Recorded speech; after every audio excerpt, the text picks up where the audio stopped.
Hello, Radhe Radhe my YouTube family. कैसे हैं आप सब? उम्मीद करती हूँ सब बढ़िया होंगे, अपना अच्छी तरह से ख्याल रख रहे होंगे। तो जी आज बात करते हैं पितृपक्ष के बारे में। आप सभी को पता है कि अब पितृपक्ष शुरू होने वाला है, तो आज हम उसी के बारे में कुछ बातें करेंगे कि पितृपक्ष के दौरान हमें क्या करना चाहिए और क्या नहीं करना चाहिए। तो जी सबसे पहले बात करते हैं पितृपक्ष शुरू कब से हो रहा है। तो जी पितृपक्ष शुरू हो रहा है 17 सितंबर को, जो कि भाद्र मास की पूर्णिमा का दिन है और उस दिन मंगलवार है। और पितृपक्ष ख़त्म कब हो रहा है? 2 अक्टूबर को, जो कि अश्विन मास की अमावस्या का दिन है। तो इन 15 दिनों के बीच हमारा पितृपक्ष रहेगा। इसके दौरान हमें बहुत सारे उपाय करने हैं और बहुत सारी सावधानियां भी बरतनी हैं, जिससे हम अपने पितरों को खुश करके उनको यमलोक भेज सकें। तो जी सबसे पहले बात करते हैं पूजा पाठ की।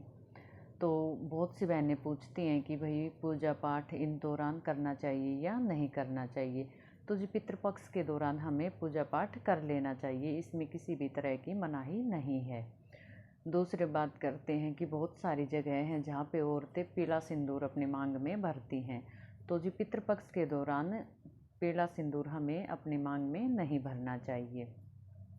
और महिलाओं को इन 15 दिनों के दौरान ना ही अपने हेयर कट करवाने चाहिए और हो सके तो थ्रेडिंग भी ना करवाए, क्योंकि अभी 2-3 दिन हैं, अपनी ये सारी चीज़ें उससे पहले ही करवा ले।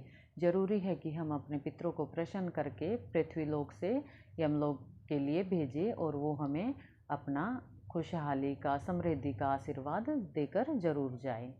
तो कोई बड़ी बात नहीं है अगर हम 15 दिन के लिए हेयर कट ना करवाएं, थ्रेडिंग ना करवाएं। इससे हमारे मतलब जो पितर हैं वो खुश होते हैं। दूसरी बात होती है कि भाई इस दिन नाखून भी ना काटें, मतलब इन 15 दिनों के दौरान नाखून ना काटें। और फिर जो अपने पुरुष भाई हैं उनके लिए भी हो सके तो सेविंग ना करें भाई, जिनकी जॉब हैं, आर्मी में हैं, मतलब इस तरह की डिफेंस वाली जॉब हैं, तो उनके लिए तो कंपलसरी है। लेकिन अगर कोई मतलब अच्छे से निभा सकता है तो भाई इस 15 दिन के दौरान ना ही अपनी सेविंग करें, ना ही भाई हेयर कट करें और ना ही नाखून कट करें। अब बात आती है खाने पीने की। तो हमें इन 15 दिनों के दौरान, जो पितृपक्ष के 15 दिन होते हैं, इसके दौरान हमें सात्विक भोजन ही ग्रहण करना चाहिए और सात्विक भोजन ही हमें अपने पितरों को ग्रहण करवाना चाहिए। इस दौरान लहसुन प्याज का सेवन करने से बचना चाहिए। हाँ भाई, किसी को किसी तरह की बीमारी है तो वो इन चीज़ों का सेवन कर सकता है। और लहसुन प्याज के अतिरिक्त हमें मांस, मदिरा, इन सभी चीज़ों का भी सेवन नहीं करना चाहिए। ठीक है। और ये सब मैं मानती हूँ कि बुरी आदतें हैं। हम 15 दिन के दौरान इन आदतों से बच सकते हैं और साथ ही अगर 5-7 दिन इसमें और हम ऐड कर देंगे तो 21 दिनों के दौरान हम जो भी नियम बनाते हैं वो हमारी एक हैबिट में शामिल हो जाता है और फिर हम वही चीज़ें करने लगते हैं। तो भाई हमारे जो हिंदू धर्म में, ये जो धर्म में ये त्यौहार हैं, वो इसीलिए ही बनाए गए हैं कि हम उनसे कुछ ना कुछ अच्छी आदतें ज़रूर सीखें। अगर हम 15 दिन के लिए भी अपनी बुरी आदतों को त्याग देते हैं तो वो हमारी मतलब हैबिट बन जाती, फिर हमारा खुद ही करने का मन नहीं करता। अगर आपको मतलब इस चीज़ पर यकीन ना हो तो एक बार करके ज़रूर देखें और अपने जीवन में फिर बदलाव भी देखें।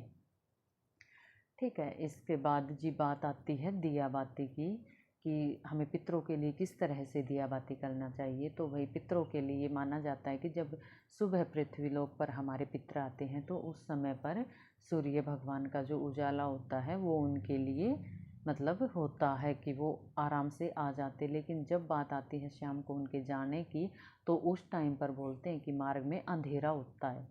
तो उनके प्रस्थान के लिए मतलब अच्छे से वो प्रस्थान कर जाए, हमें दक्षिण दिशा की तरफ एक दिया अपने घर में ज़रूर जलाना चाहिए। हाँ, पूजा पाठ वाली जगह पर वो दिया ना जलाएं, या तो अपने भाई मेन गेट के पास वो दिया जलाएं दक्षिण वाली दिशा में, या फिर घड़ा होता है ना जो अपना मटका होता है उसके पास वो दिया जलाएं।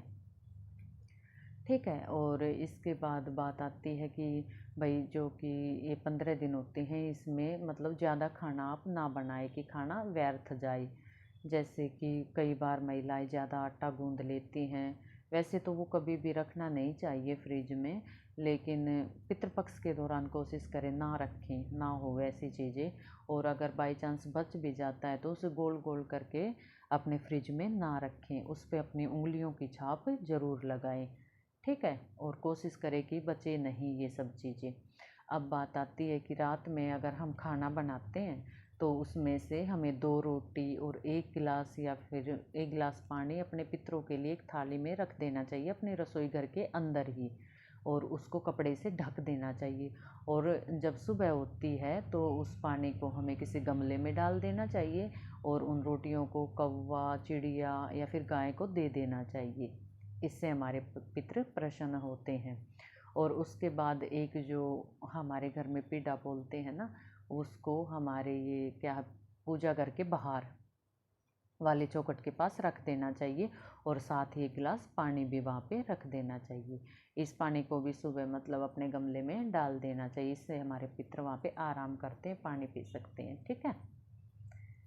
ये शुभ माना जाता है। तो ये छोटी छोटी बातें हैं, इनको आपको ध्यान में रखना चाहिए और हमें अपने पितरों को मतलब 15 दिन के लिए उनको खुश करके भेजना चाहिए। और इन 15 दिनों के दौरान हमें घर में नई चीज़ों को नहीं लेके आना चाहिए, जैसे नए वस्त्र हो गए, भाई कोई भी चीज़ें हो गई नई, हमें नहीं खरीदनी चाहिए। कोशिश करें कि या तो उन पितृपक्ष शुरू होने से पहले चीज़ें खरीद लो या फिर पितृपक्ष के बाद चीज़ें। पितृपक्ष के बाद तो वैसे भी हमारे नवरात्रे आते हैं, तो उन नवरात्रों में जो काम किया जाता है वो बहुत ही शुभ माना जाता है। तो आप कोशिश करें कि भाई पितृपक्ष के दौरान इन सब चीज़ों से हमें बचना चाहिए। चीज़ें खरीदनी हैं तो बाद में खरीद लो, हाँ भाई किसी बच्चे का जन्मदिन है या कोई बहुत ही ज़रूरी चीज़ है तो आप वो चीज़ें उस टाइम खरीद लो। और कोशिश करें कि जब पितृपक्ष हमारा ख़त्म होता है तो उस दौरान हमें ब्राह्मण को भोजन ज़रूर करवाना चाहिए और अपनी इच्छा अनुसार उनको दान भी देना चाहिए। और इन 15 दिनों के दौरान हमें कहीं भी कोई भी गरीब व्यक्ति मिलता है या फिर कोई भिखारी हमारे दरवाजे पे आता है, उसको हमें कभी भी खाली हाथ नहीं लौटाना चाहिए। क्या पता किस बेस में हमारे पितृ हमारे पास आते हैं, हमें देखने के लिए, भाई हमसे मिलने के लिए, हमें आशीर्वाद देने के लिए, तो उनका अपमान कभी ना करें। और इस दौरान ना ही कभी किसी जानवर को, गाय को, भैंस को, मतलब किसी भी तरह के, वैसे तो कभी नहीं कोई हानि उनको पहुंचानी चाहिए, लेकिन कोशिश करें कि पितृपक्ष के दौरान कुत्ते को, बिल्ली को, गाय को, इन सब को किसी भी तरह की कोई भी नुकसान ना पहुंचे। तो जी उम्मीद करती हूँ आपको मेरी ये वीडियो बहुत ही पसंद आई होगी और मैं आप सभी से हाथ जोड़कर विनती करती हूँ मेरे बताए हुए सभी उपायों को एक बार अपनी ज़िंदगी में ज़रूर काम मतलब योग में लाएं और उन सब का अपने ऊपर असर ज़रूर देखें। Radhe Radhe my YouTube family.